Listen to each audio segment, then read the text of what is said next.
Hi, and welcome to You're Not Allowed to Say the S Word, a Heartstopper podcast. We're the small pod that are big on heart and even bigger on Heartstopper, and we're not going to apologise for it. I'm the host Luke, and I'm joined by the yellow and blue crew, which today is Indigo Jackson. Indigo, what's good in your life? 3 weeks till my show. Ooh. I spent all of yesterday doing the set, painting and constructing, and it's a pastel dream of a stage. Delightful, that's exactly what I'm into. Although, you'll enjoy this actually. Oh, will I now? I'll be the judge of that. Well, the plan for the stage was to use baby blue, baby pink and white as the colour scheme. Trans! For the trans flag, but the chairman of the community group said no to the white specifically because of how easy it picks up dirt. And I was like, oh, that's actually such a valid reason, which is very irritating. Yeah. So we've gone for like a pastel green, like a minty green colour instead. I was going to say purple. Bye. No, bye. because if we did purple, it'd have to be a pastel purple. Right, yeah. And it was too close to the pink. Sure. But it does look quite white, so we've sort of got away with it. Yeah, but, get the lights on it. And we keep putting the pink and the blue together, so like we've done it in threes. So it still looks like the trans flag, but it's like a little nod, especially with the band coming in, and we're a queer director duo, so we just... What? Yes. Disgusting. Lucy and I are both a couple of queers. Oh, no. And we went on Helsham FM radio yesterday to promote the show. Oh, congratulations. Yes. Who interviewed you? I do not remember his name. Okay. The guy who does it between 5 and 7. I've got no idea who. I just feel like I might know some people that work there, but I don't know if I do. So I was hoping you might say a name and I'd go, oh yeah. Yeah, but he's like, has anyone done anything like this? Gary. So far? I was like, I do a podcast, so... Gary? Someone called Gary? It was only one guy. I don't know. Yeah, Gary is a one guy's name. I can actually find out what his name is. I don't know why I'm... Wayne. I don't know him. I was close with Gary, I feel.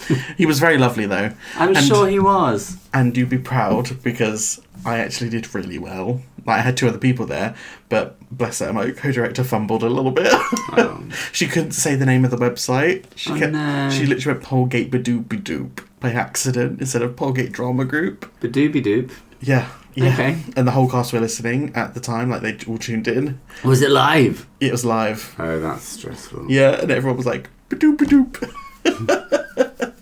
Which was funny. But I was cracking jokes, bantering. I was on top form, and I did not expect that from myself. Good for you. It's all these years of podcasting. That's what I said afterwards. I was like, I think it's all the podcasting I've done. You're welcome. It's all thanks to you. The live thing was scary. Yeah, it will be. Yeah, because the whole room went red. So because it indicates, so it's like a clear indicator. Everything went red. Good for you. That's exciting. Yeah, that's my life. I've got 1 day left of school with children and then an inset day, and then I'm on the summer holidays.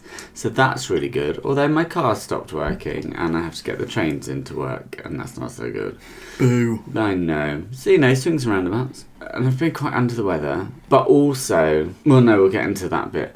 Some other things. Well, I don't know what order to put things in. Here's one thing that's unrelated to everything else. I learned a new term. New to me. Not brand new to the world, but new to me. Abrosexual. Do you know what abrosexuality is? I do not. I like it a lot. Abrosexuality, I'm going to refer to my telephone so that I get it right. But basically, it lives within the same sort of realm as bisexuality and pansexuality, and that's like a multi-sexuality thing, attracted to multiple genders or gender identities. But it specifically refers to a fluidity. So it's saying that you are someone who at one point might be attracted to this gender, at another point that might open up to other genders, at another point that might shift entirely to a different gender or form of identity. And I really like that, because we've talked so much about sometimes we feel as queer people we need to label ourselves in order to help us to find our place in society, find our tribe, but also to describe to people where we are. This is kind of a label for not labelling yourself, if that makes sense. This is a label for saying I could go in any direction at any time, and that's who I am, and that's my identity, and I can actually give that a name rather than like have to go through it. I mean, people are saying, what's abrosexual? You have to explain it. But I just really like that. And what I like the most about it is I feel that, hot take, but I'm probably going to say it because of the things I've gone on about for the past few years, feel like probably everybody is abrosexual. Just very few people will admit it. It's interesting, isn't it? Well, I was just reading about it, and when you said it, 'cause I was intrigued. It looks like it's an umbrella term as well, because the abrosexual, just as its basic thing, is sexual fluidity. Yeah. And then I was just reading that there's like 100 different micro labels underneath it. Oh, I'm sure there are, but that's a lot. That is a lot. Yeah, I think that's really interesting. I like that. I know I'm not abrosexual because I've never in my life been attracted to women in any way, shape or form. But my sexuality has evolved in a way from just dating cis men to dating cis and trans men. And yeah, see, I don't know if things do evolve. I don't know if I was attracted to women, or whether I just thought I was because I was brought up to think I was. Do you know what I mean? Yeah, it's. I always look back and think it's really hard to know what those feelings were. I used to think, I found her really pretty though, but I was like, no, I just thought she was diva. I still find women really pretty, but I'm not romantically or sexually attracted to them. Yeah, like I get excited about them, but not sexually. I'm like, oh my god, you're sickening. Yeah. I can sit in a place and be like, I cannot take my eyes off you. You are just stunning. Yes. Like, I just want to appreciate that. Yeah. Like a fine piece of art. Yes. Yeah. But not that women are objects. No. So yeah, there's that. Right, now let's get into everything else. Heartstopper Forever has happened. We did our little on the day thing. I'm going to be very open about this now. I found watching it odd, and I found watching it with you guys odd. I've never watched Heartstopper with anyone else before. Yeah, me either. I am watching it now with my co-director, but prior to that, never. Never watched Heartstopper with anyone else before. And I know that if I had watched it on my own, it would have been an absolute bawling mess. But because you guys were there, it didn't, because we were like bantering about it and joking about it, having a nice time. Because we had to, because there were other people there. I don't even know. I don't know why I did. I don't know. Because I haven't had a chance to watch it because a second time to test. Will be like a bawling mess at like a play or a film or something with other people there. But just in this circumstance, I don't know. We're too banterful in our conversation about Heartstopper. There are too many references and in jokes and things, I think. Yeah, do you know what did it for me? I think what stopped me from being able to cry was... Hi. What was he say? Yes. Alfie. It's just his first word. Yeah. After that point, I was like, oh, I'm just going to remember that whenever I want to cry now. Oh dear. But also, I had a classic case of the episode 1, so we'll get into that. But then I woke up the next day and was like, oh, I'm in a funk. Yes. Yes. I put it on our Facebook group. Yeah, I was like, I feel really blue and blah. It really hit me the next day. And then I was like, right, I'm going to sit down to watch it to start making notes, because that's a long process. And I was starting to get swept up by a lot of things. I mean, I was still having a lot of all other feelings to talk about them. But also, actually, what I need to do is just sit and watch it on my own. And it will all come flooding out. But yeah, and even now, I'm feeling in the real funk. Yeah, and I think it's because of that. I am with you, like, so severely. It feels like I'm grieving. Yeah, it's been really bad. And then, do you know what else hasn't helped? Gosh, what? I was at my mum's last night. I like to go there for dinner on Sundays if I can, you know. Have a little connection with my ma. Lovely. And we would talk, it's a really long story, but that's what we do here. We were watching an episode of Taskmaster, and the episode, like the prize task was... the thing that Greg would most like to see Alex wearing. And I said, oh, I've got the perfect thing. Let me tell you about it. Stirred. I don't know if I've mentioned this on the pod before. I may or may not have, but I'm telling you about it now. When I went to drama school, every year they'd do something called a symposium week. We'd go off timetable and there'd be loads of different activities that you could go and join in with and explore to like open yourself up to the wider world of theatre and performance and blah, blah, blah. One of the things they would do is a Brazilian style carnival. So there'd be this company that would come in. You would help them make carnival costumes throughout the week. And then at the end, you'd wear the costumes and do the carnival. My friend, a housemate at the time, she was a year above me. So I was in my first year, she was in her second year. And she said, let's do that. I know exactly which costume I want to wear. And I was like, okay. So we did it. She got the costume she wanted to wear. The costume was a whole body spandex, like almost like morph type suit, but only up to the neck, which was metallic rainbow fabric with lots of tiny little phalluses hanging off it. But then it also had a headpiece, which was one massive one. A headpiece, yes. That made her about 7 feet tall. She was a... massive rainbow penis. I know exactly which costume I need to wear. Yes! And it was brilliant. I'm going to see if I can find a photo of it later to show you. So I was talking about that, describing that to my mum. And then I was like, I'll see if I can find a photo on my Facebook. So then I went onto my Facebook and scrolled through to like the earliest photos. But what it took me to were photos of me and my Charlie, particularly on our trip to New York. I don't know if you know this, but I went to New York when I was in A-level college. And then I was like, great, that's exactly what I needed. Having just finished watching Heartstopper, that's exactly what I needed. Thanks, world, for bringing that to me. Even though you scrolled down. Facebook should have known. We were together. The end of our relationship coincided with when Facebook came out in the UK. That's how old I am. So I forgot that there were even pictures of us on Facebook because I thought we'd broken up by the time Facebook arrived. But actually I look back on it and I know that we weren't because that was part of what broke us up. Anyway, that's the whole thing. But yeah, so I just didn't for a single second think. And then I was like, oh, I didn't need to see those specifically just after having watched Heartstopper, which has so many triggers and so much alignment to that part of my life, which is an ancient history, and it's fine, but it was just the wrong time. I was like, oh God. So, feeling a little blue today.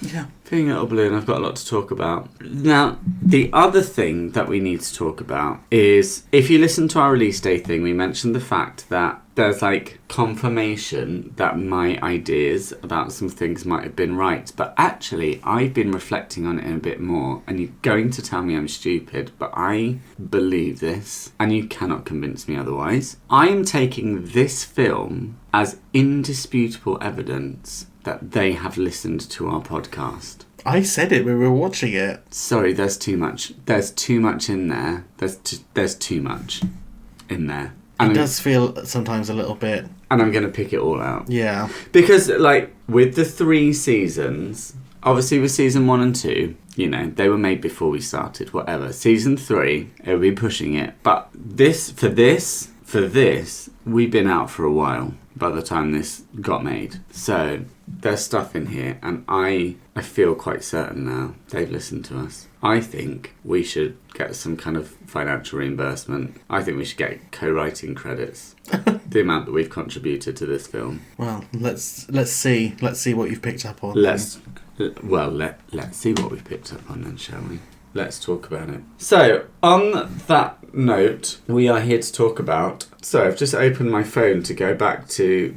And it's still on that page about abrosexuality. But also, at the bottom is a link to a quiz and my gay test. And I'm like, oh my God. Why am I like this? Why am I like this? Why is the world like this right now? Why is the world like this right now? Yes, no, we're here to talk Heartstopper Forever. So if you haven't watched it yet, I might suggest you go and do that, because we're going to ruin it for you, basically. We're going to ruin it for you, basically. Yeah, like basically. Like basically, innit? You were like basically there. Normally, I would do a synopsis, but there isn't a synopsis. I wonder if ChatGPT can give us this. I get my synopsis off Wikipedia, but there isn't a synopsis. There's just a plot tab, but that would take too long to go through and would kind of ruin everything. So I wonder if I can find a synopsis for Heartstopper Forever on the internet. Should we see what we can come up with? This might be a terrible idea. I've got one too. I've got one too. I've got a short one. I've got a short one. Okay. Let's go for it. In the Heartstopper finale, Nick and Charlie are inseparable, but with Nick preparing to leave for university and Charlie finding new independence at school, the reality of a long-distance relationship begins to weigh on them. Doubts take hold and their relationship faces its biggest challenge yet. Meanwhile, their friends are also navigating the ups and downs of love and friendship, confronting the bittersweet challenges of growing up and moving on. Can first loves really last forever? Spoiler alert, no. No, they can't. It's all rubbish. It feels like you're speaking from personal experience there. I don't know what you mean. So there we are. There are content warnings for alcohol consumption, dependence, for mental health, eating disorders, self-harm, for bigoted views. Yeah. Anti-queer, anti-trans views. Also David and Stefan Baba Nicole. So Yeah, let's get into it, shall we? Let's get into it. Listen, and also before we get into it, by the way, this is going to be super long.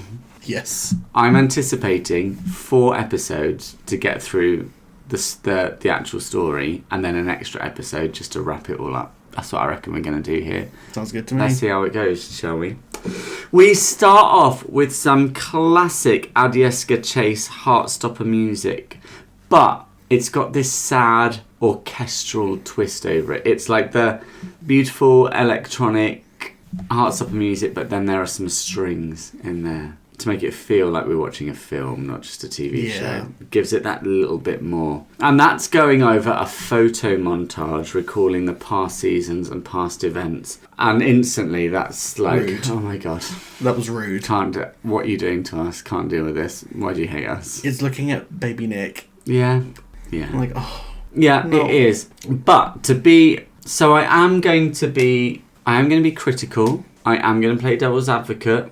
I am going to be cynical at points. Let's just prepare ourselves with that. Unlike usual. What? No, you cynical. That's usually my job. We can both be cynical. This is the first indicator that this film is really made as fan service above anything else. Oh, yeah. I would say. And we'll explore that more as we go through. It reminded me of the opening to the Gilmore Girls revival, where it went back over things and went, right, fan service, throw all these references in, all these pictures, all this stuff that you will connect with. Like, if someone who's never watched Heartstopper before, this isn't going to mean anything to them. But if you've watched it, and if you love it, and if you're invested in it, like we are, then you're going to feel all the feels. Also, it reminded me of the fact that the other day I did something wild and ordered the vinyl box set of the Heartstopper soundtrack. Did you? Well, really? Pre-ordered it, yeah. Something that means this much to us. It's a collector thing, and they look really pretty, and I can't wait for them to come. But yeah, it's the Agnieszka. It's not the songs that we love. It's the Agnieszka Chase background music. So like, when am I going to just sit and listen to that? I don't know. But it's not for listening to. It's for having. But yeah, so we've got all those pictures going, and then it ends with the cartoon leaves fluttering, and I'm like, oh, my tattoo. And I've said, already the heartstrings are being stretched thin. They're not just being tugged, they are being stretched to almost breaking point immediately. Then we get into the film itself. We see the back of Charlie's head. We knew it was Charlie's head instantly. Yeah. We just knew it. And I was like, who's that really blokey voice I hear in the background? Oh, of course, it's Harry saying... Exactly. He's at a podium talking to the whole school. That's what he's saying. He offers the qualities of confidence, charisma and sex appeal as he puts himself forward as a candidate for head boy. Yeah, I just said that. I know, I'm just translating it for the quiz. It's just banter. Yeah, okay. And I was like, oh yeah, because we left Charlie mulling over whether he was going to apply for head boy, because Mr. A had said you should apply for head boy and he was mulling over. We'd left it there. So I was thinking, are we picking up straight from last season then? Or has there been like a summer holiday? But then there can't have been a summer holiday because Nick's still there. I'll be honest, I'm confused about the timeline at this point. I was confused about the timeline for most of it. Yeah, because... I feel like not a lot of time had passed. In fact, the more I think about it, the more and more confused I get. Because last season Nick was in first year. I've just figured it out. Yes, I've just figured it out. So, what this must be... No. Yes, he just started sixth form. There's 2 years of sixth form. Yeah, but now I'm confused. Why would Charlie be going for head boy at the same year as Harry? You don't have to be in your final year. Harry's in Nick's year. Yeah, you don't have to be in your final year. Really? No. Oh, you could be in year 7 if you want. Not at my school. You'd be stupid to. Not at my school. You had to be in year 11. Maybe they do it. Maybe for them it's... I think as long as you're in sixth form, maybe. Yeah. That must be what it is. Which means we didn't find out how Charlie did on his GCSEs. We obviously did alright. Made it to sixth form. Didn't seem too worried about it. Yeah. Also, do we care about his GCSEs, really? No. What must have... So, okay. It must be, then, that we are coming back to school after the summer holidays. That's what it must be. Yes, because it's autumn. Start of the first year. Yes, and they definitely set it in autumn. Was there in a the beginning. graphic that said autumn? There was something, but I think Right, there we it are might have then. happened after this scene. Another Gilmore Girls Year in the Life reference. Yeah. There we are. Because they know I watch it, so they had to put these things in. For It me. might have happened after, it might have happened before, I can't remember now. We then see Charlie face on. He looks nervous. And then Nick enters through the stage door. And that little stage door at the side leading straight out to the corridor reminded me of the stage door for the stage in my school. There was a little glimpse of a yellow and blue corridor behind. I was like, we're back. We're back in Truham, back in yellow and blue land. Nick's there to give Charlie a good old pep talk. Charlie thinks everyone's going to laugh at him, but Nick reminds him that he is tough and he's been through way worse. Yeah, you have, Charlie. Very true. You can get through this too. And I was just sitting there going, everything looks a bit different. The colour filters are more like cool, grey toned. There's a bit less saturation. Nick almost looks like a ghost. Yeah. It's a different... Right, we've got a different director on board. Yes, it does, and I think that does show. It does show. I think... I do think they tried their best to keep it as accurate to the seasons, because it didn't feel totally different. It didn't feel totally different, but it did feel like they tried to make it feel like a film a bit more, whilst still having the spirit of Heartstopper. For me, it sort of fell between the two. It wasn't quite pure Heartstopper, and it wasn't a big film. It was somewhere in between the two, but again, we can get into that. No, I agree with you. They have a little kiss and a cuddle. Mr. Lang introduces Charlie to stage for his speech, and Charlie gets into it. He starts by saying lots of people know him as one of the only gay people in school, and there are little sniggers all around him. Oh, he's so gay. Yeah, we know him as gay 'cause he's gay. And he says he used to be scared of people finding out. At that point, there were shots of some of the younger boys in the audience, and there's one in particular that we'll need to come back to. Yes. Yes, there is. He talks about bullying and being bullied and being made to feel like he's the problem, but he wasn't the problem. No, you weren't. And you never will be. And we get a little quick cut to Tao and Isaac there, so we're just bringing back everyone into our we need to see everyone. So that's nice. Show us them. They're watching on. Tao's like, he's got this, and Isaac gives the sass, I know. Charlie calls out the culture of the school, and I've said in brackets, and society. Yeah, it did feel a little general. bit. Yeah, but isn't that interesting how it does? It just so easily translates to society. Yes, because people refuse to grow up and act like adults. Yes. In my humble experience. Unlike me, he talks about guys' mental health and the standard stereotypes about like minimising it, not talking about it. Great. All important messages. We need to hear them, thank you. And then he says that boys have to pretend it isn't, quote, fucking shit. I didn't like that. It didn't feel like Charlie to do that. Yes. But I understand why they did it, because they're setting us up for a different tone. And they were showing us that he's different now. Yeah. But it didn't feel true to him. He wouldn't do that in the school hall in front of everyone with all those teachers there. Yeah. And I didn't love that. After being worried that he was going to be laughed at, Yeah. you know that kids will laugh if you swear. Yeah. And they did. Typical response. I mean, it is, to be fair, it is naughty. And everyone's acting like he'd done something naughty, and he had done something naughty. Yeah. Tao thinks it's hilarious. Which, again, I don't know that felt like a Tao response. I think Tao would also be a bit like... You know, if Harry had done that, he'd have been cross. Yeah. So I don't know how I felt about that. But then Harry did say sex appeal. Yeah? Which point? I feel like those are both quite bad things. Yeah, but it's expected for Harry to say that. Yes. But like... Harry would say that. This didn't feel like Charlie. Yeah, no, I agree with that. Okay, what's your Saying problem? they all seem to be doing it is what I was saying. I don't think sex appeal is the same as an F-bomb. I don't know. Sex appeal would make me more uncomfortable. Sorry, I just can't have If you had any, it. then I'd feel uncomfortable. No, But too late. I win. do you? Yes. Do any of us win? No.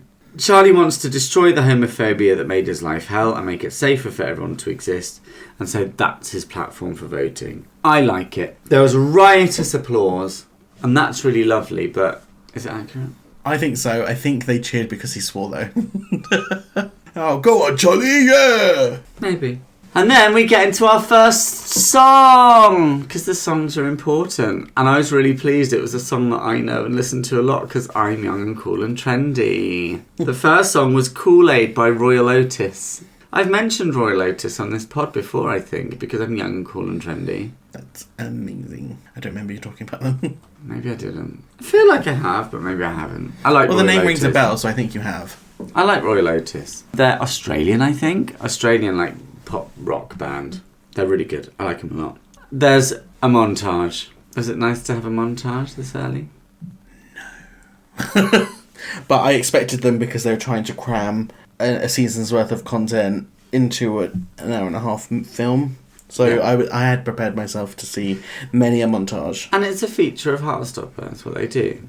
Yeah, in that way it's true to the source. Yes. As a montage of them putting up posters, like vote for Charlie, vote for Harry as head boy posters. And then I was, again, like, is this accurate to a British school? I'm sure lots of schools do it differently. Sure. It wasn't my experience. It wasn't. When I was at school, you put yourself forward to be head boy, head girl. No, head non-binary, sorry. And then the teachers would decide. Not the kids. The teachers would decide. I didn't get it. I became a senior... Otherwise it became a popularity contest. Yeah. I became a senior prefect. And we've talked about how I lost that by going on a protest march. Yes. But there may be schools that do it like this. I mean, actually, to be fair, when we do house captains in primary school, in my old school, I always used to get them to vote for them. Primary is different. I think primary they take it seriously. But in secondary, it's just a popularity contest. Yeah. That's displayed in how Americans do it. It's always the popular kid that wins. Yeah. But if a teacher decides, it tends to go to the right person. Yeah. Damn you, Luke Hill. He's doing very well now. He's a doctor. So. Oh, wow. I know. Probably was the right person. I'm just sitting here doing this. Just doing this now. I'm just I'm a head teacher. That's almost as successful cool. as a doctor, isn't it? I think head teacher's a really cool job, yeah. It's not, but thanks. It's very authoritative. Authoritative, You're in yes. charge of an entire school. I know, don't I feel it every day? We get a lovely little shot of Elle, Darcy and Imogen helping to hang a banner. So we're checking in with this lot. It's a fine life, carrying a banner through it all. You've not watched Newsies, have you? Like, no, I haven't. You need to watch Newsies. But doesn't Darcy look great? Yeah. We'll get more into that because we barely see them at this point, to be fair. We see Elle and Imogen more clearly. Darcy is just almost blurry and out of shot, yeah. So we'll get into Darcy later. No, didn't like that. No, but I did still notice Darcy. We'll talk more about Darcy. Yeah, but I did notice Darcy straight away. I noticed them. But I think that's because of how much I love Darcy. Yeah, I noticed them, but they weren't the focus of this scene. No. And then we go to a shot of kids voting. That young boy again. That young boy, the glasses. We see him voting. And then we go to a shot of Mr. A and Mr. F because there are only four teachers at this school actually, aren't there? Mr. A, Mr. F, Mr. Lang and Miss Singh. Miss Singh can't count votes because she's a PE teacher, so she doesn't know numbers. Was she in this film? Yeah. I don't remember seeing her. Was she in this scene? No. Mr. Lang's already had a scene, so it couldn't be him. We needed to be introduced to Mr. A and Mr. F. And we needed to see them together, and here they are. Good job done. And I was very happy to see Mr. Farouk. I bet you were. Were you happy to see in the next scene, the back of his waistcoat? No. Hated it. It was hideous, yeah. I hated it. But from the front, it looked great. From the front, it was just a plain waistcoat. From the back, it's like a snooker player. You know, when straight men are like, I'm going to do something jazzy with the back of my waistcoat. And it's like, just dye your hair pink. It felt very... I think I get why they did it. It was very symbolic of his queerness. Yes, we get Mr. F. He's the one that gets the pleasure of announcing the new head boy. And it's Charlie! The crowd goes wild! Woo! He got 61% of the vote, which considering there are 4 candidates, that is amazing. Too bad for Harry and the 2 other kids I'd never seen before. Yeah, too bad for them. Mr. F looked really proud, and that actually brought a little tear to my eye. Yeah. It does. Things like that make you think of how far someone's come as well. How far? I was hoping that wasn't noticeable. Oh, it was noticeable. You sound like Gareth Gates and Pop Stars. Sorry, that's bad. I was going to say that again. That's bad. No, I'm just saying, no, don't. Okay. I know, I'm keeping it in. That's not fair. To whom? Gareth Gates? To me. He's doing okay for himself. He'll be fine. He's just been on a national tour with boy bands in the buff. He'll be fine. I actually saw him in Les Miserables and he was very good. He's alright. I saw him as Oleg in Waitress. Is that the character's name? No. What's his name? I grew up an only child in the summer. Gareth Gates didn't play that character in Waitress. No, sorry, he played the doctor. Sorry, the doctor. I don't think he did that He did, either. he's been in Waitress. No, I think you're thinking of Matt Willis from Busted. No, I saw that too, though. Gareth Gates hasn't been in Waitress. We'll just wait. It's fine. What did I see Gareth Gates in? He was in a show. I can't remember what show it was now. That's annoying. It wasn't Waitress, apparently. No, he wasn't in Waitress. He was in Les Miserables when I saw it a long time ago. He played Marius and he was very good. And he's on the live. I'm thinking I actually London saw him in a recording. pantomime now. I think he did a pantomime. I know he didn't. Oh, yes, he did. Oh no, he didn't. Yes, he did. He might have done. Anyway, Mr. F looks proud. We're all crying. Harry looks like a sulky toddler. It's not like him. And Isaac is thrilled beyond belief. As are we. I'm happy, but I'm not as happy as Isaac. We go from there straight to a house party and another song. And this is great. It's a Baby Queen song. Let's get in there. It's called Raw Thoughts by Baby Queen. I really like this song a lot. We see Tara. First time we're seeing her. She's looking all cool and grown up with a beer. Yes. Don't know how I feel about that. Also, still, Tara's outfits are the best in the show. Yes, her hair is amazing. Her makeup is amazing. She looks amazing. She looks a lot more grown up. Yes, she does. They all do. They all do. But she looks amazing. Nick introduces Charlie to the party as new head boy in like a really laddie way. Ooh. Nick is still a bit laddie at times. That is still part of him. Yes, but... Okay. Of all the things that are really different that I struggled with, Nick is the biggest thing that I struggled with. Because yes, he was laddie, but he was also always quite softly spoken. And he seems to have come in with like this really bolshy laddie. And the argument can be he's grown in confidence. He's come out, everyone's accepted him. He's with his friends, he's got his boyfriend. I would not say that. I would say the opposite. I think it's a front. I thought it was a front from the second he started doing it. Maybe. It just... The more he struggles, the more loud he got. It just felt, I don't know. And he even seemed a lot taller. I think that's just because he was taller. Maybe. Yeah. Yeah. Nick is my biggest struggle throughout this in lots of different ways. Yeah, but that feels intentional to me. He was very complex. It was a entire struggle time. for the intentional things, but there are also things that I'm not sure were intentional that I struggled with. I don't know. You're talking about his drunkenness, aren't you? No, that's part of it. God, you hated that. We'll talk about that. Yeah. He then stands back with Elle, who has a plate of popcorn. Who gets a plate of popcorn? If there's popcorn, you just stick your hand in and you go off with a handful of popcorn, don't you eat it? And you eat it from your hand. Or you put it in a bowl or a cup. I'd put it in a bowl, yeah. But not on a plate. A plate, it just feels like it will fall off. Yeah. Like it doesn't, the aerodynamics of it doesn't want to stay on the plate. No, it's... yeah. It was a choice. It infuriated me to a needless degree. Just a plate of popcorn, of all the things. She just felt very demure. I don't like it. She was just having a little snack. Nick says, how do you just keep getting hotter? And Elle's response is, you're such a simp. And I'm like, yeah, she's not wrong. But he's really proud and it's sweet. Yeah. It's sweet. I like it when I get spoken about like that. Not by me. Like when I'm at home and I'm just sitting there. Sometimes I like stretch or something, and Tyler will say something like that. I don't take it well, but inside I'm like, thanks. But I don't take compliments very well, so I just pull a face, like an ugly face. Why did you say that like Angela from Smosh doing the impression of Shane from Smosh? Probably because Tyler keeps Thanks, Shane. Because Tyler keeps making me watch Smosh, so maybe I'm picking some things up. He loves Angela. I love Angela. I've never watched an episode of Smosh. I've only watched like compilations on TikTok. Angela's part of Star Kid. Yes. That was wild to me. Well, I think she was in a Star Kid show. Yes. I don't think like she's part of it. She was in a Star Kid show, yeah. Which is really cool. It is. But anyway, yeah, it reminded me of Thanks, Shane. It's a sapphire, guys. That one. Yeah, I love her. I think she's hilarious. I like her sometimes, and sometimes I find her very overbearing. She's very American. She's very overstimulating sometimes. They're all very loud. But I do American. think she's lovely, yeah. And this is why I can't watch an episode of it, because they're all very... It's just too much for very me. loud yeah. brush. I'm not a big fan... Right, I don't want anyone to be offended, but I'm not such a big fan of American comedy. I find it to be quite brash, loud, in your face. I like things that are a bit more...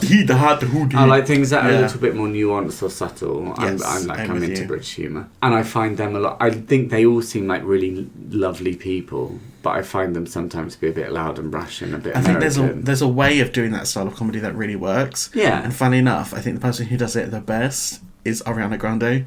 Interesting. Have you seen her SNL clips? Yes. I think those are hysterical. I like a lot of SNL clips, but there are loads. Particularly the "I'm not vaccinated." That kills me. And when she plays the mother of a gay, him and his boyfriend come over for Christmas, and she gets really offended whenever he says anything to her. Oh, I've not seen that. Oh, I'll show you. Again, I like watching lots of SNL clips, but quite often if I watch SNL in an extended format, I'm like, nah. I couldn't do that. There are lots of things I find hilarious in Yeah. it, but as an overall package, it doesn't quite do it for me. Do you find that women generally do it better as well? I always find myself laughing more at, like, Maya Rudolph, what's her name? Amy Poehler, Tina Fey. Yeah, like, I find Kristen Wiig. Kristen Wiig is one of the best. Rachel Dratch. Mm-hmm. Those people, I think, do it the best, where sometimes I find it when men are doing the same thing, I find it cringy. And I don't know what that's about. They ramp up the silly boy slapstick. Maybe that's what it is. More, I think. Maybe I'm just sick of seeing silly boy. Yeah. But again, there are you're weaponising your own incompetence again. I see. Yeah. But there are lots of things I like. Anyway, that's not what we're here to talk about. No, sorry. We're here to talk about the fact that Harry's still bitter. But Christian pulls him into line. Yeah, go Christian. That's one of Nick's rugby friends. Yeah. He just clearly just didn't care. So whatever. And then we see Imogen hanging off some girl. Yes, we do. And they have a very brief conversation about her sexuality. She's like, what if I buy? And then they kiss. And this is the first point of me going, right, I do think we've been shortchanged by not having a season. Yes. Because this is a storyline we began to hint at developing, and we're not getting the opportunity to actually see it play out. Yes, I agree with you. It's just being thrown in there. It's being thrown in there because we said a long time ago that we thought she might be, and they've heard us say that, so they've put this in for us. Oh, this is the first one as on your fan list. service. But seriously, this should have been a story arc, and it wasn't. It was just a let's throw it in. And this appeared a couple of times through the film, but without any opportunity for us to explore and develop it. And I felt shortchanged. Yeah. Do you know what it reminded me of? Imogen being a character that we've loved and invested in so much. Yes, who isn't in the books. But it reminded me of when you read the books and you get these occasional check-ins with the other characters. So in that sense, maybe it's very true to the source material in that regard, because we don't get to flush out the other stories in the books. No, but we spent 3 seasons developing... the difference is exactly that. Developing these characters and developing our love for these characters, and they deserve more. Yes. And yeah, I'm a bit sad about it. For all the things I really love about this film, there are also things I feel a bit sad about. And the fact that we didn't get to see these things, the fact that we were a bit shortchanged, really, because think of what it would have been like over an 8-episode season. Do you know what I mean? But there we are. We then go to Dara on the stairs. We get a little bit of exposition about Sahar writing music and taking a gap year, which leads Tara to question whether she should take a gap year too. A gap year. And again, okay, we're getting a little bit more story then. But this was something that the writing had invested in quite a lot over the course of the last season. Yeah. So it needed to get a little bit more. I get that this had to be mainly about Charlie and Nick. It had to be mainly about them because of the time constraints. That's what we're all here for. But yeah, in the last season, these stories were half developed, and now we're just skipping to the end of them, or skipping through them in like one line. Not even a full scene, just one line. It just feels like time wasted, doesn't it? it almost feels like we wasted time investing in it back in season 3. But we didn't, actually, because it was great and we loved it. Yeah. It's a bit sad. I'm a bit sad about it. And, you know, even the fact that Sahar, like, doesn't even get to appear in this scene. She's just a throwaway reference. Yeah.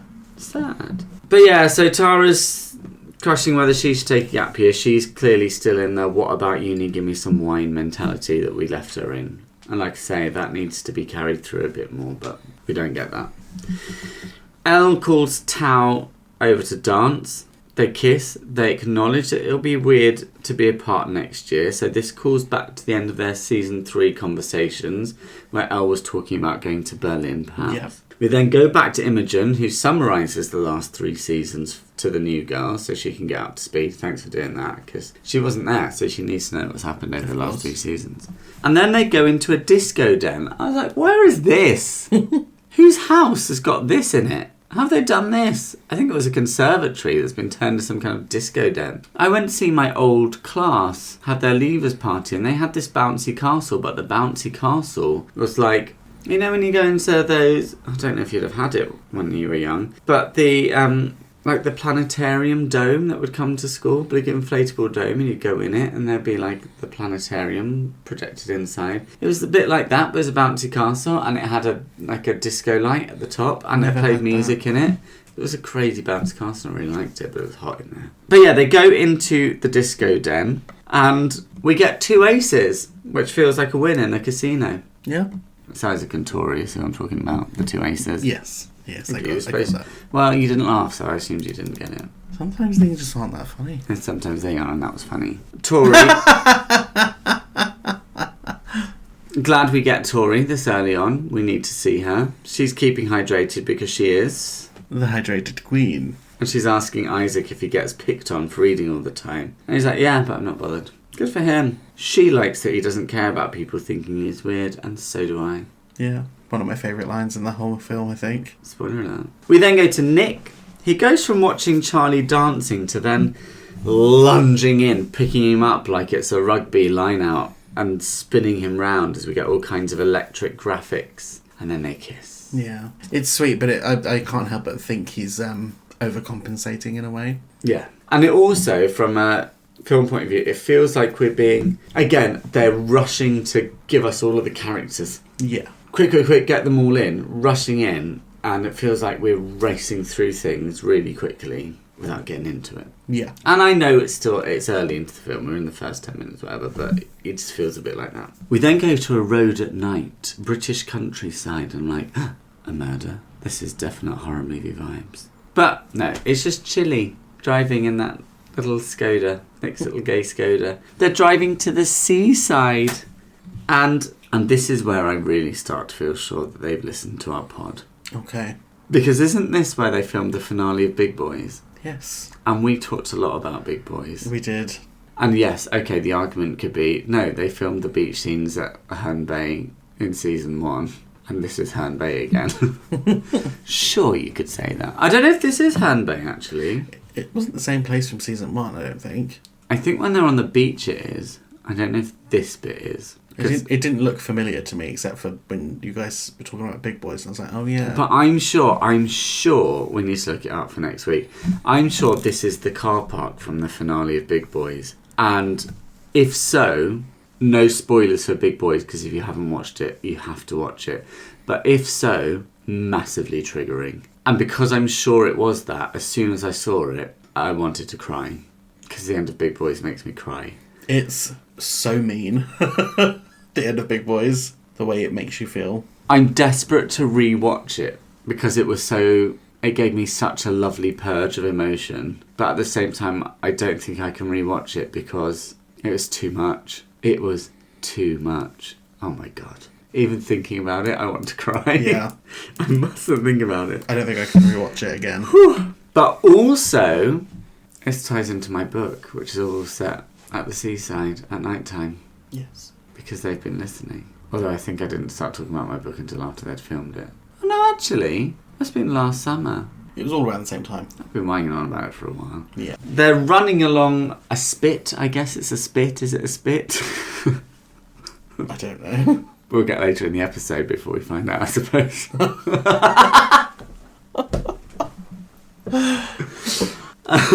Gross. Gross. They're running along it. Charlie's calling Nick slow. That's a callback to the party in season 1, episode 3, where they race upstairs before they have their first kiss. More on that later. And again, right, they've listened to us.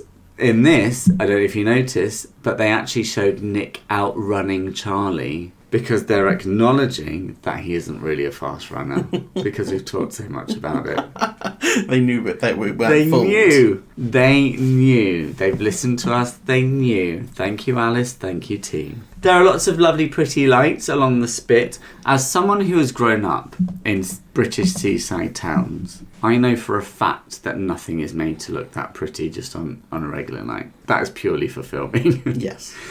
Normally, that spit is grimy, smells of urine, crackheads up and down it. Yeah. It's not nice. Don't go down there. You'll be murdered. But they made it look nice for the filming. And they get to the end. They start making out. We're still listening to Raw Thoughts by Baby Queen. And as the song lyrics are, you're thinking about sex, we then see Charlie opening Nick's belt and flies and shoving his hand down the front of his trousers. And I was like, guys, this is Heartstopper. This is a bit much. This is very graphic in terms of Heartstopper. My first thought was, Trixie and Carty need to watch this now. Because when they watched the first 2 seasons, their biggest gripe was how tame it was. Yeah. And, I mean, don't get me wrong, it's still pretty tame. I don't know about that. There's just no nudity. If you compare it to Young Royals... I'd say they're on par right now. I disagree. Okay. I disagree. That's fine. And it's certainly not anywhere near the level of like a Heartbreak High or certainly not Elite. I've not seen either of those, so... Well... But in terms of Heartstopper, this is really graphic and we're all very uncomfortable, especially when we're sitting there watching it with our cousin on the sofa. Thanks, Ellie! Now, I wasn't prepared for this, and I'll tell you why I wasn't prepared for this. I wasn't prepared for this because, yes, they talked a lot about this in the publicity, about it being like raunchy and steamy and sex scenes. But they did that in season 3, and then there was nothing until the very end. So I kind of expected that they were over-egging it, but I'm like, oh no, actually, to give them credit, they've pulled the trigger somewhat this time. And finally, that's all just the intro. Finally, we get the titles, and it's filled with the full range of graphics, leaves and sparks and all the things we're used to, and also it's filled with graphics to represent all 4 seasons. And I'm like, it is Gilmore Girls A Year in the Life. At least they did that over 4 films. Maybe that's what this needed.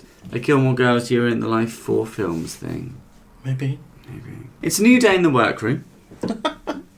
Nick's waking up to an empty bed. There's some new posters behind the bed. Gone is the double vision. It's now some, like, Monaco thing, still about cars. He comes downstairs to find the leaves fluttering from off my arm, out the patio doors into the garden. That garden, of course, being the scene of the A-Star first date a long, long time ago. But this time it's Charlie in the garden with Nellie. Oh, Nelly. that made me sad too. Yeah. And also Henry. And he's just in his boxers with his shirt open. What did you think about that? That felt very special. When you think back to everything we went through in season 3 with Charlie, to see him casually exposing his body like that, he never would have done that in any other season. I think it was a really great indicator of where he is. He showed a lot of growth. Yeah. But I also did think, Nick doesn't live here alone, and sure, maybe David and Sarah Nelson are out. But still, I would never wander around. I'd never have wandered around my partner's house in my underwear if they lived with someone else, just in case someone else came home, do you know what I mean? Yeah, but I don't know, the house feels so casual in its approach. Like, I don't think Sarah Nelson cares. But still. And if you spend a lot of time in a place, sometimes you do get that level of comfort. Would you walk around Tyler's parents' house in your underwear? No, but I think that's mainly because I don't have that kind of relationship with his family. But who has got a relationship with their boyfriend's mum that means they can walk around in their underwear? With my ex, yeah. Really? Yeah, I used to see them enough. I used to go there every week. I don't think I ever Eventually, it was just like a. I wasn't allowed to stay over though. But that's a whole other thing. That was a homophobic thing. Well, I'm looking at the time. I'm like, this is even going to be 4 episodes, is it? No, it's going to be a lot more. Going to take us a lot. They go back up to Nick's room. They're talking about the future. Charlie says Nick's going to be a rugby coach for 2-year-olds. That's not a thing. He's going to be a historian. They're going to have a flat with a river view. And I was like, is this a reference to like one of the novellas or fan fictions or web comics? It feels like it might be a little fan service reference to something that's already out there in like the extended universe. Do you know what I mean? Yeah. Because there are all those little web comics and things and fan fictions that hypothesize about their futures. And I'm like, I bet this is referencing that. I don't know if it is. Let us know if it's referencing one. I'd be interested. And he says, then we'll go to the gay club, then we'll come home, we'll have sex, and in the morning you can make us pancakes. I don't know if you remember me physically recoiling when he said all of that. I don't like them talking like adults. I don't like them saying sex. I don't like the scheduling of it. Ugh. It's not like you're trying to get pregnant. I don't know. That really puts me off. This is what I didn't like about it. It was like when people say it in TV shows and films. Yes. Because they can't say it how people would really say it in real life. Yeah. Do you know what I mean? Yeah. It's like... Then we're going to come back here. Yeah. Absolutely. Yeah. It's like when you watch... Yeah, it's like when you watch those shows that are... Like Scrubs, for example. Or Friends, I guess, would be an example. Or even Will and Grace. Shows that are like PG shows. They don't have any swearing. They don't have it... So they can say we'll have sex. But it's like nobody says that. Yeah. Do they? And if they do, I don't like them. They're not my kind of people. Not into it. Sorry if that's you. You maybe need to leave now, because I'm not into it. I clocked there were 18th birthday cards on Nick's windowsill, so now we know that he's 18 years old. Helpful. Thanks for putting that little contextual clue in there.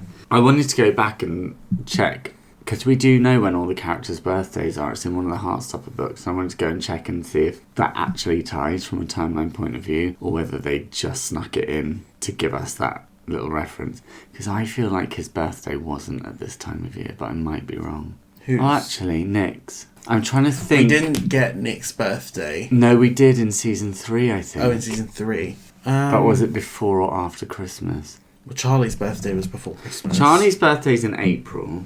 Maybe. Oh, maybe it was then. Maybe it was Nick's is in September. I'm going to look. It'll be in one of these books. When is Nick Nelson's birthday? No, I'm going to look in the book. Don't tell me, I'm looking in the book. Oh, it's giving me the name of a baseball player. Oh, I love that baseball player. Here we are. Nick Nelson. Okay, no, it is September the 4th. I was right, it was September. I'll let him off. Oh, look. I'm concerned. It's my Netflix version of Heartstopper Volume 1, and inside is my little Heartstopper bookmark that I was given. I still have mine too. It's in book 5. Who gave us those? Was it Ellie? I mean, I love when Ellie gave us those. Cute. I can't wait to read Volume 6. Oh, all my Heartstopper stuff. Yeah, do you remember when I said that I feel like it's taken over my life? What I'm more concerned about is if Nick is like newly 18, how is Charlie getting in this gay club? We're going to come on to this stuff later. Okay. Oh, they're talking about the future. He was talking about the future because they're going to live in a flat with a river view. Yeah, but he also said that the plan for the night said we're going to go to the gay club, come back, have sex. Yeah. Like, how are you getting in when this they're club? in the future? It's not like tonight. Oh, but that is what they did that night, is it not? Okay. I mean, I must have misinterpreted that. Yes, you did. I'm going to watch it again anyway. Okay, dude. Nick stands the plan, but then he drops the Leeds bombshell. But is it actually a bombshell? Because I think we kind of knew that that's where he was going at the end of last season, because that hot rugby player. Nick was scared to tell Charlie, but Charlie, to his credit, takes it very maturely and level-headedly. And this is growth. Well done, Charlie. We like it. This felt like the first proper Heartstopper scene. You know, we're in a familiar environment. It's just the two of them talking like they talk. This felt like we were in Heartstopper. Yeah. It still didn't feel entirely like them with some of the language they were using. There were still some aspects of how it was presented that felt a bit different. And it still felt, I'd say, I don't know that it felt a bit I don't know, there was something about it. There was something about this scene that made me feel like they were aware it was the end, if that made sense. Yes. There was something a bit too wistful and nostalgic about it. Whereas I sort of wanted to be like, be in the moment. Let's have a scene that's moving things along, rather than simultaneously looking back and looking to a hypothetical future. Yeah. Do you know what I mean? Yeah. Because then they go and look back at the photo booth pictures from season 1 and it's like, oh, that's really sweet. This is that fan service coming into play again. Again, it's not just the fan service. Because they say we look like babies, and some will say that this is just them personally reflecting on their journeys they've all been on. But others will say it's in direct reference to our pod conversations about how different they look between seasons 1 and 2, for example. Yeah, that one feels a little bit like a stretch. Don't think it is, mate. Don't think it is. Well, as we come to know in the next few scenes, it's near their anniversary. So reflection's quite normal around that time. Whatever. They're walking in school. Charlie admits he doesn't actually like rugby. Gay gasp. No way. This is big news. Shock horror. Nick's kind of chuffed that Charlie joined the team purely out of crushing on him. As if he didn't know. Yeah, come on now. Is he really surprised by this news? He says, are you going to miss me? Or does Charlie say, are you going to miss me? Yeah, you're going to miss me when I'm gone. I can't remember. That's bad. One of them says, are you going to miss me? I think Nick says it. I think maybe Nick says it. But let's talk about that as a question. Because I have an issue with that as a question. Yeah, me too. It's, what have we talked about in the past that is in a similar kind of realm to this? Would you still love me if I was a worm? Yeah, it's that sort of thing. It's, I don't know, there's something a bit narcissistic about it. Yes. Incredibly so. Or insecure. It feels like you're insecure. Or insecure. Yeah. I think it was a Villa Simmer conversation we talked about it recently, wasn't it? I believe so. I don't really remember. For those that have stuck through the Young Royals years with us. You make it sound like Young Royals is the trenches. They're not over it. We're not over it yet. There's more to come. Well, I think for some people it has been. I love it. I think for some people it has been. Yeah, it's like, why do you need to ask that? If you're confident and comfortable in a relationship, then you know that you'll be missed. And if you don't think you're going to be missed, there's a big problem with your relationship. Do you know what I mean? Yeah. And so if you're asking it because you don't think you're going to be missed, that's not the question you need to be asking. The question you need to be asking is this working? But if deep down you know that you are going to be missed, you're just asking it to be a bit narcissistic. And I think in this case it doesn't come across as narcissistic. It just comes across as you're insecure and you need validation. Listen, I'm a bit damaged and I have a problem with it. Okay.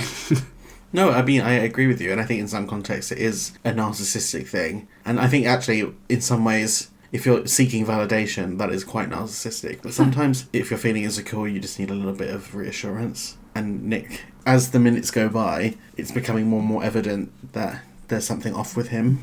And I think this is the first big clue that there is. Yeah. Who walks between them at this point? Ben. No.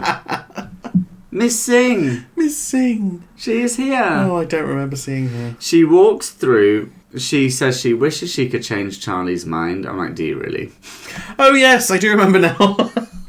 Do you really wish that? And then she goes. Yeah. That's it. Oh, I wish I could change her. Bye. Yeah, bye. See you later. Yeah, she looked smaller. It's because everyone else has gotten taller. They've all gotten taller. Don't like it. And we're left with Nick on his own, looking a little thoughtful and maybe a little troubled, I thought. Yeah. Wasn't sure. He goes into the locker room where he's surrounded by teenagers and also some 25-year-old men. Yeah.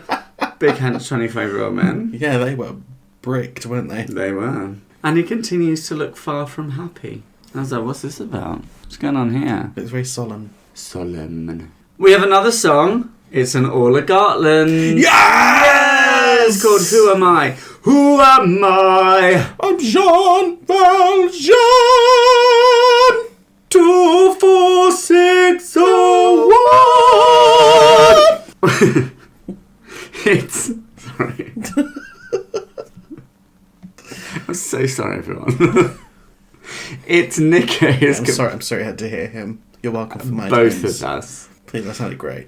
He sounded right, yeah. That was what a supported note sounds like. Yeah, I can't. That's not in my range, and I don't have vibrato. Sue me. I think I might. Nick is at his computer trying to write his personal statement for uni. He starts off, I am the rugby captain. No. I am a good student. No. I have no idea what I'm doing in my life. Yes. No, delete. I am a good boyfriend. He's not doing very well at this. No. He's got writer's block. He doesn't know. We've all been He doesn't there. know who he is. No. And that's why Who Am I by Orla Gartland is playing. Wow. Subtle, isn't it? So subtle. I'm glad you told me. I would never have picked up on that. We flick over to Charlie, who now works as a barista in an indie coffee shop. He's gradually ascending the alternative queer ladder. All he needs next is to dye his hair, get a nose ring, and tattoo some plants and leaves up his arm, and he's there. And then he's you. Yes. Yeah, he needs to tattoo plants and book references on himself. No, but he is me, but also he's every stereotypical alternative queer. Yeah. Just need to get some poppers and a nose ring in there. Bit of eyeliner, maybe. No, but he's smoked out. he's hipster queer. Oh, yeah. Not emo queer. Flannel and a beanie. Yeah. And skinny jeans in 2026. What's your point? Or in like a weird cravat of some kind. I'm going to come back to you at some point. You mark my words. Not yet, but at some point. It's not like there's not plenty of material. Take your pick. He's made a coffee latte for Patrick. Do you know who Patrick was in this scene? He's one of the creators of Heartstopper, isn't he? You're trying desperately to remember what I told you when we watched it. No, yeah, half that, but also I saw a TikTok about it this morning. Oh. But he's one of the co-creators. It's Patrick Walters. Yeah. He's the executive producer. Yeah. He's like a besties with Osman. Yeah. Yeah. He said that he helped fashion the series into what it became. Yeah. So he. Yeah. So he. Yeah. So Yeah. How's it feel? Brilliant. I love it. Having the best time. Yeah. You should be scared to say your next words. So he. Yeah. Just let you know how it feels. I wouldn't. Yeah. I would Yeah. I would never. Absolutely, do this to you. I would never. No, do absolutely, this to you. yeah. I would never do Absolutely, this to you yeah. because I know when it's over and I let it go. Yeah. You've gone on too long. You sound like my brain after 2 Oh yeah. That was a good joke as well, damn. Thanks. Yeah, he gets a little moment in the sun. Oh. I wish with things. They do.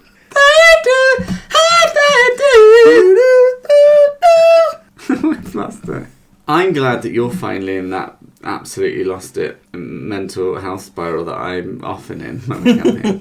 I really am there today, yeah. The cafe, so he's not a moment in the sun. The cafe is called the Rainy Day Cafe. And again, this is a reference to us. Most specifically, it's a reference to Sky, who was the one that pointed out that the weather in this series reflected Charlie's emotions. That's very true. Thanks, Alice. We've seen it, we appreciate it. Thank you. There are blue walls in this cafe. There's a yellow apron on Charlie. Yellow and blue crew in it. I mean, we named it after that. That's us, guys. Yeah, we can't claim that. We're in the movie, actually. No, actually, we'll come back to that. Oh. Yeah, we can't claim that the yellow and blue are references to us. We are a reference to that. That was already a thing. It's come full circle. And he gets a check-in text from Nick. We're then with Charlie back at Nick's. David's here, so that's great. Fantastic. Mm-hmm. He broke up with his girlfriend and has moved back home, so that's also great.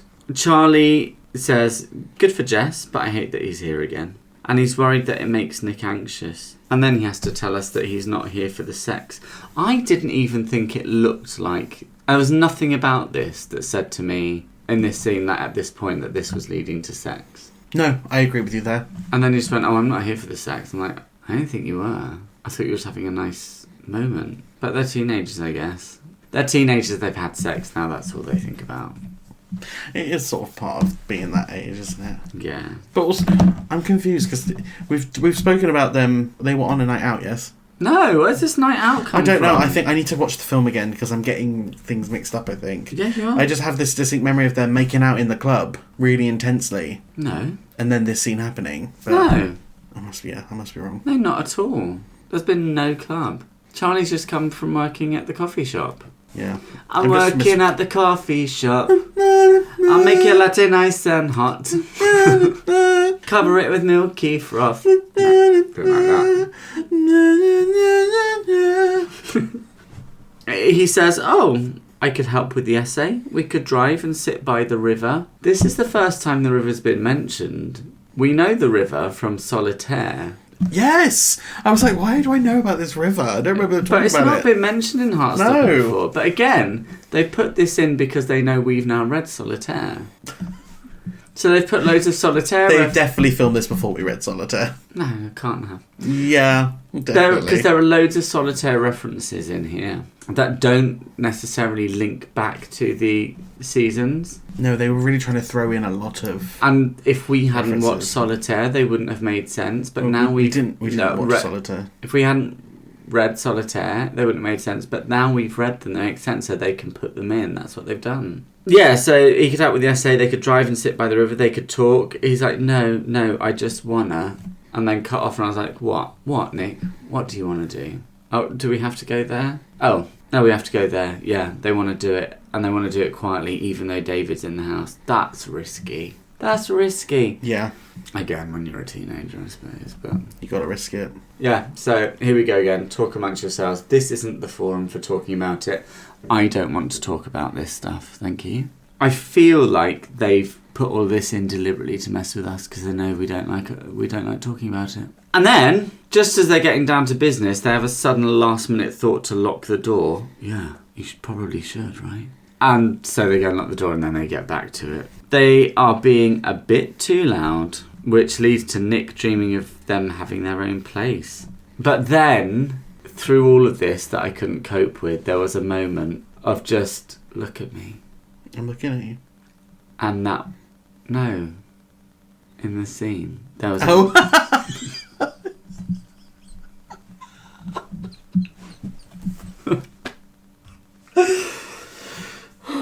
There was a moment of... Look at me. And that was a nice moment. I liked that. I need to watch it again. I can't believe Lock you've in. turned up here having not watched it or made any notes. I genuinely have not had time. I worked 4 p.m. till close on Saturday. I was out the house 8 a.m. till 10 o'clock at night yesterday, and I've been at work all day today. I just haven't had a chance. And then David's voice ruins it. Ugh. We skip ahead to Charlie writing Nick's statement for him. It's not bad until he starts to go blue with it, suggesting that he likes things about Nick that we don't want to suggest about. Thank you, because we're all a bit shy and coy and this is Heartstopper. He suggests Nick gets a job so he has something outside of school and outside of rugby that could be just for him and is going to help him realise how great he is. Yeah, I think that probably sounds like a really good idea. Why doesn't he do that? What job? We know where this is going, but like what little part-time teenage job would you pick for Nick? Ooh, I feel like he would do well with some kind of sports club. Mm-hmm. But I don't know specifically what. Because you don't get really paid. I mean, at that age, they wouldn't pay you. It would be like a volunteer thing. So I don't know. I could see him as a barman in a pub. I was literally about to say, yeah, a barman. But I don't think pub. I think he'd do well in a bar. I'm thinking really... Mixologist. A mixologist. No, I'm thinking... Those arms, shaking a cocktail. Yeah, no, but I'm thinking of somewhere that's a little bit calmer and a little bit more, like, homely. And down to I earth, see that for him. where it's just like, yeah, it's just Nick. A non-branded pub. Yeah, like a little local pub. Yeah, maybe a Green King of some kind. Yeah, maybe. There's one, in the village where my grandma lives, there's a pub. There's like a little local chain of pubs, and it's one of them. But because it's quite a rugby area, a lot of the Leicester Tigers live around there and stuff like that. So it's kind of rugby themed, like the bar staff wear branded rugby shirts and stuff, but like the sort of Jack Wills type rugby shirts as like the uniform for the pub and things. So I could see him working somewhere like that. Yeah, Sports Direct. JD Sports. Yeah. Does that even exist anymore? Yeah. I could see him working there. JD. Yeah, makes sense really, doesn't it? No, yeah. Not Sports Direct. No? He's a bit too good for Sports Direct. Because JD Sports is so upmarket. Compared to Sports Direct, yeah. I view them as one and the same. We have both. In my day... No, I'm talking about now. I don't know. Times. To be honest... They're the same vibe. I'm quite out of touch. But in my day, Sports Direct was like scum. JD just do shoes now. And JD was like where you went to get, like Kool trainers. Sports Direct do that, but then they've got more stuff. So it was they sell like actual sports. It was the thing where you would like have to get new. Do you remember I had to get football boots for school? Yes, I do, and I hated it. So you. I was like, I literally don't care. Get me whatever because I don't want to wear these. Oh, see. Whereas I would be like, I want something that looks nice, but none of them did. They were all ugly. But I'd be like, because was it the same thing? Because I had a price cap. Well, this is all it. the ones I liked were too expensive. I would go to JD Sports. I'd say to my dad, I have to get new rugby boots for school, new football boots for school. So I'd make him take me to JD Sports. We'd look at them all there. He'd tell me they're all expensive. Then we'd go to Sports Direct to get something really cheap. Yeah, so the prices aren't any different in those shops now. Aren't they? No. Oh, how times have changed. Yeah. Sad. Sports Direct just has more range and variety, I'd say, now. Oh, interesting. We're in the yellow and blue school corridor now. Charlie's putting up a speak out against bullying flyer and his attention is caught by that kid with specs again. Yeah, just creepily staring at him. Who looks very nervous and then sachets away. He just like clutching his book like a little... Yes, diva. We then go to Charlie talking to Mr. Lang in an office full of yellow and blue and green things. Because remember, green's important too these days. He's talking about how difficult it is growing up queer, especially in a single-sex school. That safe spaces are important. And we're like, where's this going? Well, it's leading to Mr. Lang talking quite negatively about setting some kind of precedent that he clearly doesn't want to be set. Because there are no other social groups. And we see exactly what's happening. He's saying no to a pride club. And that's disappointing. Yeah, I thought that was really gross. He was so dismissive. Yeah. Like, why? It was just disappointing. It was really disappointing. And that brings us to the end of the first season. It brings us to the end of autumn. And it's going to bring us to the end of this week's talking. We are not... Oh my God. So I had marked a quarter of the way through this. And we're not even there. Look at us go. we're really back at home, aren't we? Which actually, to be fair, makes sense. Because I'd marked a quarter of the way through, which is about half an hour. And we were about halfway to that, which is about halfway through a regular Heartstopper episode. Yeah. So I thought we were going to get through this in 4 episodes. Maybe it will be 8.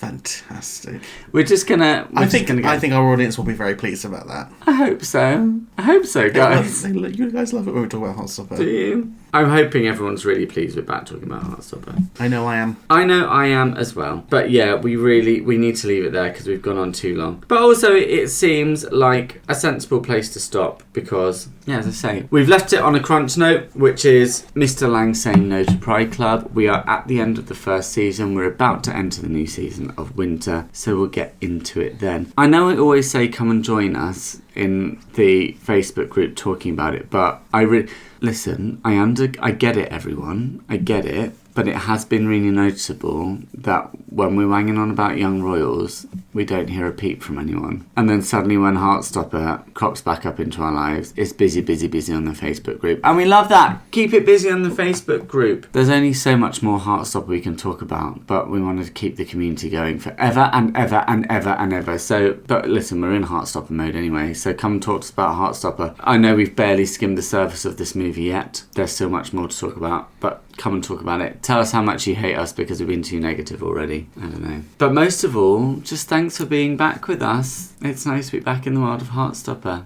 even though it feels different, right? Yeah. Find us in the Facebook group. Find us on Insta at Heartstopper Podcast. Come back next week. I think Ellie's going to be back with us. She's in Mallorca at the moment. Not Menorca. She's not going to be crying on a beach in Menorca. She's in Mallorca at the moment. So hopefully she'll be back next week and we can carry on this long old journey through Heartstopper forever, which is going to take forever. In the meantime, take care, stay safe, and goodbye.